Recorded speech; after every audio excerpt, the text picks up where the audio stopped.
These ones are unmarked. This is where Fat Frankie Five Fingers and his crew are buried. I know it. Come on.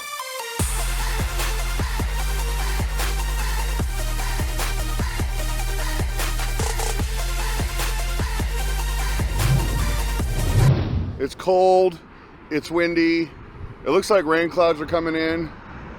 So let's go to the most haunted cemetery in the United States. In the world, actually, if you look it up on Google. Are mobsters buried here? I wish I could tell you for sure.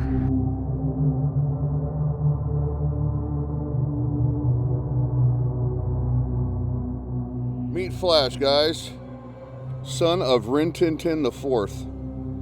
Lived a life of loyalty and friendship.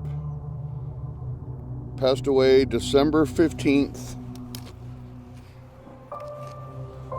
1966.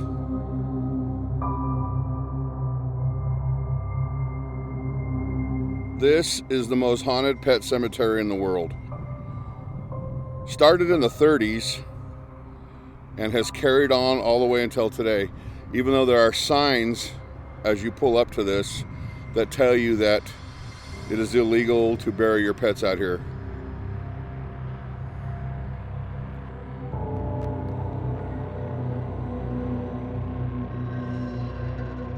The memorial's closest to the road, mostly dilapidated and collapsed from years of weather, Mother Nature.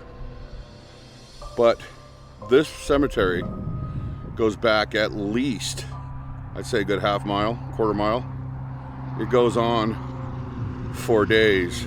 Now, I've been at her before on a video I did probably a year and a half ago, and I said I was going to eventually come back. I'm at her now. You know, it'd be awesome if we could use ground penetrating radar. Would that find remains of an old mobster? Maybe Tony No-Nos is out here, or Jimmy Sticks, or whatever the hell they called themselves. What I can tell you is these pet owners really put a lot into memorializing their pets. I mean, let's face it, pets are family.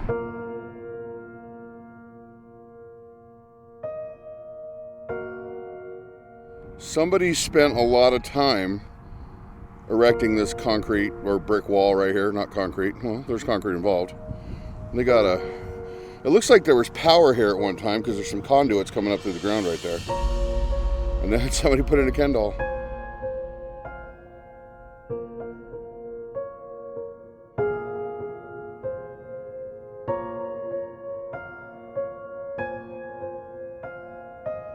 The reason why it's dubbed the most haunted cemetery in the world is because there's a rumor that the mob buried their victims out here.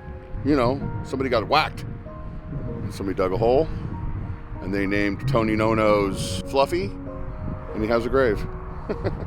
I don't know. I don't know if the mob's buried out here or not.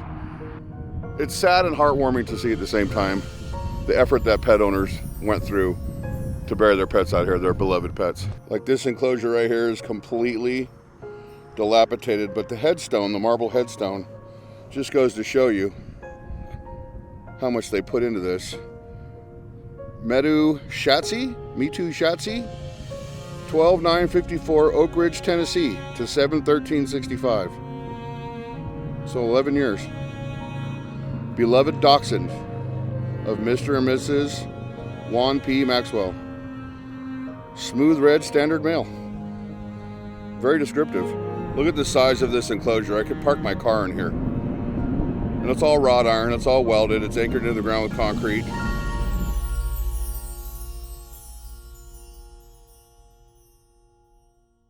Billy the Kid here, 1950 to 1966. This cemetery goes on for a long ways, and it's almost impossible to see from the road. You just kind of got to know where it is because there's no markers to tell you where it is. It took me, the first time we came out here, it took me probably an hour to find it, and then this last time I drove past it looking for it again, right now, today. I really hope Kissy Carrot's gravestone here was broken apart by weather and the elements and not some asshole coming out here to vandalize stuff. But Thank you for sharing our home and love for 14 wonderful years. Spring 1954 to April 3rd, 1968. Somebody's been here to pay their respects to Townsend's Maltese. There's a couple pets here, it looks like. One died in 1954, one died in 1970. Or 1954 to 1970. But there's other dates, so, and it's kind of dirty. Can't read it all. I hear stuff behind me as I'm filming this. This one has a wooden gravestone. But I think somebody came out here and moved Mickey Eyes, because there's a hole here where this one was. And with a wooden headstone, this has been here a long time. Those were the days, my friend. Marcel Jung, 1957 to 1968. I don't know how much you can see with the camera as I pan across the landscape here, but all those little fingers sticking above the ground are wooden enclosures. Little picket fence enclosures that are about 1.5 to 2 foot tall. I'd say about a foot and a half. And they're strewn across the entire landscape. And that would probably be pets that were buried out here in the 30s, 40s, and 50s.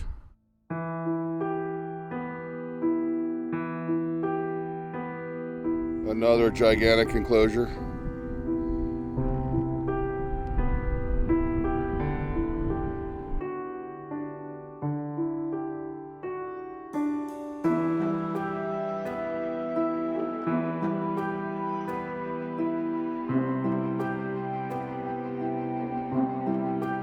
Chip the turtle is buried here. This is the kind of pet loss that breaks your heart.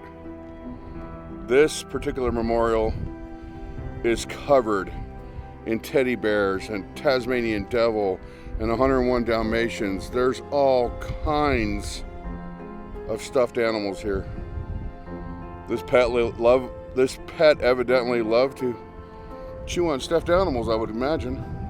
There's teddy bears. That's sad. And this was Frisky.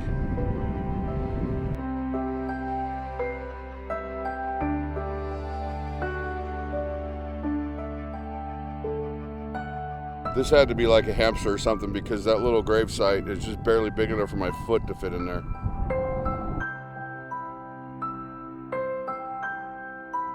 This tombstone grave marker cross is taller than me. General was loved. It says, "I love you, General. Love Gage. Long live the drool. And miss you, love Gavin." And there's his leash. Part of his harness. And that's probably his favorite chew toy right there. This is Woody. Woody passed away in 2008. There's his dog tag. And then this is Kai. And his collar, or her collar, is right here. This one is Dietz, but Dietz doesn't have a collar hanging. He has a little chew toy though. This must be where they're buried. And there's another one there.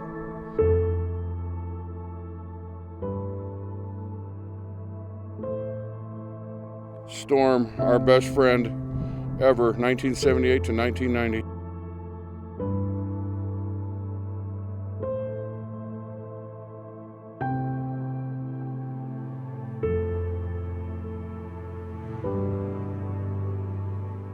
Another open grave. Tony No-No's coming to the surface. The Nevada desert holds a lot of history. And I guarantee you there's a lot of history out here.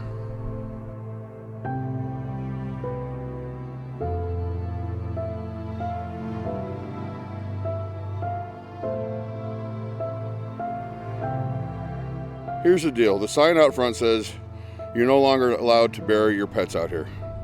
But I don't know the difference between burying your pet here and burying it in your yard.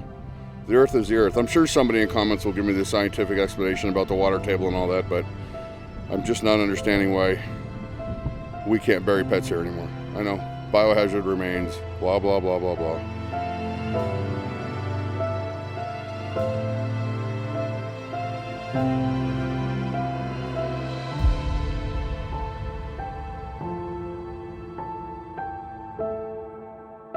Was Tony No-Nose or Frankie Fingers buried out here? I really don't know.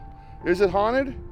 I don't know that either. Maybe we should come out here with RGV Paranormal Lockdown and spend the night. There's nothing out here that says we can't camp. Other than that, I really don't know if it's haunted. And in my research just now on Google, because we all know Google's great for research, the pet cemetery was rumored to have started illegally in the 1930s. And being as how it's an illegal cemetery, pets are buried out here, I'm sure that's where the rumors come from, that ex-mobsters are buried here. I wouldn't put it past them. I really wouldn't. But you never know. Thanks for watching, guys. See you on the next creepy one.